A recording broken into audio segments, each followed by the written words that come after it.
Hello friends, it's me Swanika Verma. Welcome you all in my YouTube channel SLV Classes. Today we are going to see some questions related to commerce for UGC NET Z JRF. Now we can see the questions are given on the screen. First question is FEMA signifies what? FEMA signifies क्या करता है? FEMA का full form क्या है? FEMA क्या show करता है? First option free export management act, next foreign exchange management act, next foreign exchange monitoring act, and last one is free export marketing act. FEMA क्या सिग्निफाइज करता है? FEMA signifies foreign exchange management act. So the option B is the right answer. Foreign Exchange Management Act signifies करता है. FEMA stands for Foreign Exchange Management Act. Now come to question 2. Consumer protection in India is ensured by. Consumer protection India में कब ensure किया गया था, कब सुनिश्चित किया गया था? कंज्यूमर प्रोटेक्शन एक्ट 1946 में, कंज्यूमर प्रोटेक्शन एक्ट 1986 में, कंज्यूमर प्रोटेक्शन एक्ट 1990 में, कंज्यूमर प्रोटेक्शन एक्ट 1968 में. Now the option B is the right answer. Consumer protection act 1986 में ये इंडिया में इंश्योर किया गया था, सुनिश्चित किया गया था. Now come to third question. Relaxing the restriction and control imposed on business and industrial means liberalization, privatization, globalization, and none of these. We can see first option is liberalization, जो कि right answer है. Liberalisation में ये बताया जाता है सारे जो भी गवर्नमेंट जो भी कुछ इशू करता है, कुछ भी करता है, तो उससे रिलेटेड जो भी रिस्ट्रिक्शन पे उसको लूज़ किया जाता है, उसको रिलैक्स किया जाता है, वो लिबरलाइजेशन में आ जाता है. Means in other words we can say removal or loosening of restrictions related to government or another something. So the right option is liberalization. Question 4. Now we can come to question 4. Which of the following is not an objective of Competition Act 2002? इन सब में से कौन सा competition act 2002 का objective नहीं है? Prohibition of abuse of dominant position, ये है. Prohibition of restrictive trade practice, ये भी है. Prohibition of anti competitive agreement, ये भी है. Last option regulation of combinations, ये ऑब्जेक्टिव नहीं है. Regulation of combination is not an objective of Competition Act 2002. मतलब ये ऑप्शन डी जो है आपका Competition Act 2002 का ऑब्जेक्टिव नहीं है. So right option is option D is the right option. Now come to fifth question. VAT. VAT is imposed. VAT से क्या समझते हैं? पहले तो वैट का फुल फॉर्म क्या होता है? वैट क्या होता है? वैट आपका होता है वी से वैल्यू, ए से एडेड, टी से टैक्स. वैल्यू एडेड टैक्स जो होता है वो आपका वैट होता है. सो वैट क्या इम्पोज करता है आपका? डायरेक्टली ऑन कंज्यूमर, ये क्या डायरेक्टली लगता है कंज्यूमर पर? On final stage of production, क्या ये फाइनल स्टेज ऑफ प्रोडक्शन पर लगता है? On all stages from production to final sales, क्या ये स्टार्टिंग से लेके लास्ट मीन्स फाइनल सेल तक ये लगता है? और ऑप्शन डी आपका है none of above. So the right option is option C, on all stages from production to final sales. मतलब कोई भी चीज़ अगर उसका प्रोडक्शन हो रहा है तो स्टार्टिंग से लेके जब तक वो बिक नहीं जाता है तब तक वैट उस पर इम्पोज्ड होता है, यानी वैल्यू एडेड टैक्स जो होता है उस पर लगता है, इम्पोज्ड होता है, थोपा जाता है, मतलब लगाया जाता है. Now come to question 6. Which among the following have not been opened for private sector participation. इस सारे जो भी गिवन पॉइंट्स हैं, गिवन ऑप्शन है, इसमें से कौन सा ओपन नहीं किया गया है प्राइवेट सेक्टर पार्टिसिपेशन के लिए कि उसमें प्राइवेट सेक्टर वाले पार्टिसिपेट कर सकें? First one is option A power sector, इसमें प्राइवेट सेक्टर पार्टिसिपेट कर सकते हैं। ऑप्शन बी टेलीकम्युनिकेशन सेक्टर, इस पे भी प्राइवेट सेक्टर पार्टिसिपेट कर सकते हैं।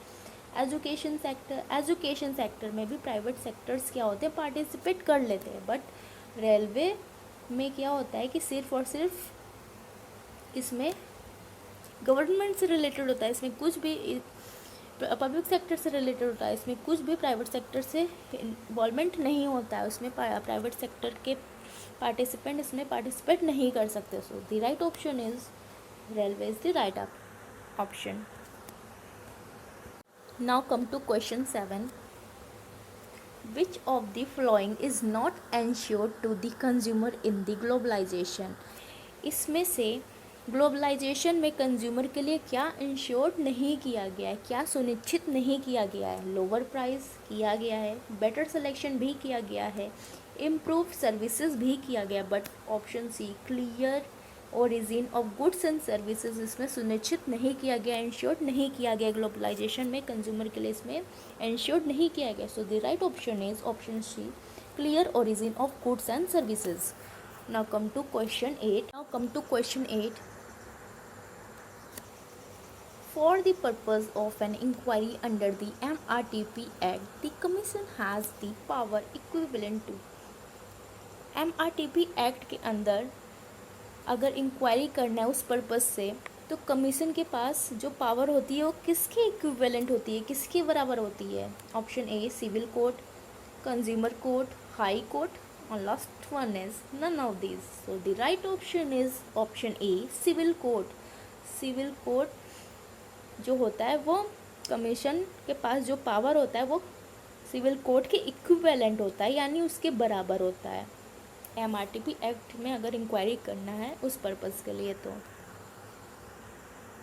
Now come to question 9, industrial Development and Regulation Act was passed by Parliament in कौन से ईयर में पास किया गया था पार्लियामेंट के जरिए? Industrial development and regulation act 1947, 1951, 19 option B and C. B आपका होगा, इसको आप 1958 कर लीजिए। So the right option is option C 1951।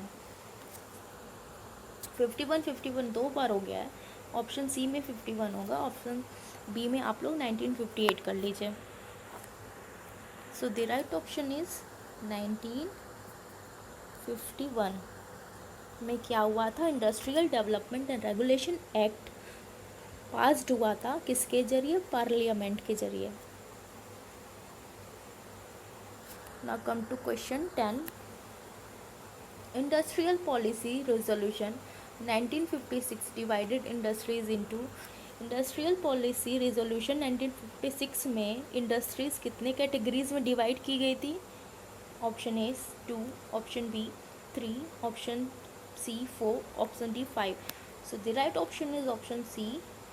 3 भागों में इसको बांटा गया था, इंडस्ट्रीज़ को 3 कैटेगरीज में इसको बांटा गया था, फर्स्ट, सेकेंड, थर्ड कैटेगरीज में इसको बांटा गया था। So the right option is option C. Option B 3 categories में बांटा गया था। Now come to question 11। Planning is a dash process. इसमें बताना है कि प्लानिंग क्या है, गोल ओरिएंटेड है, फ्लेक्सिबल है, टाइम बाउंड है। Last one is all of the above. So the right option is option C, all of the above। means goal oriented भी है, flexible भी है और time bound भी है। उसमें अगर कुछ प्लान कर रहे तो उसका कुछ टाइम मैनेजमेंट होगा, कुछ टाइम बाउंडेशन होगा। So the right option is option D, all of this, मतलब goal oriented, flexible and time bound. Now come to question 12। A monopolistic trade practice is deemed to be prejudicial to public interest except when। Monopolistic trade practice prejudicial कब माना गया है public interest के लिए? Except when मतलब उसके अलावा, Authorized by central government, authorized by state government, authorized by Supreme Court, none of these. So the right option is option A, authorized by central government. Authorise by central government के अलावा जो भी है monopolistic trade में, उसे pre judicial माना गया है पब्लिक के इंटरेस्ट के लिए.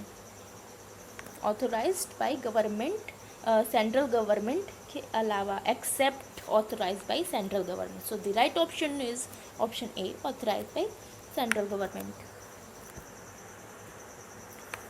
14. First industrial policy resolution was issued in. पहला इंडस्ट्रियल पॉलिसी रेजोल्यूशन कब इशू हुआ था? 1947, 1948, 1951, 1954. So the right option is option B, 1948 में आपका first industrial policy resolution issue हुआ था. Now come to the last question, question 15. Industrial policy resolution of 1948 divided industries into. Industrial policy resolution of 1948 मतलब industrial policy resolution 1948 का जो था वो industries को कितने कैटेगरीज में बांटा था. उसके पहले हम लोग दूसरा पढ़े थे. ये दूसरा क्वेश्चन है. इसमें आपका इंडस्ट्रीज को कितने पार्ट्स में, कितने कैटेगरीज में बांटा गया है? 4. So the right option is option B, 4 categories.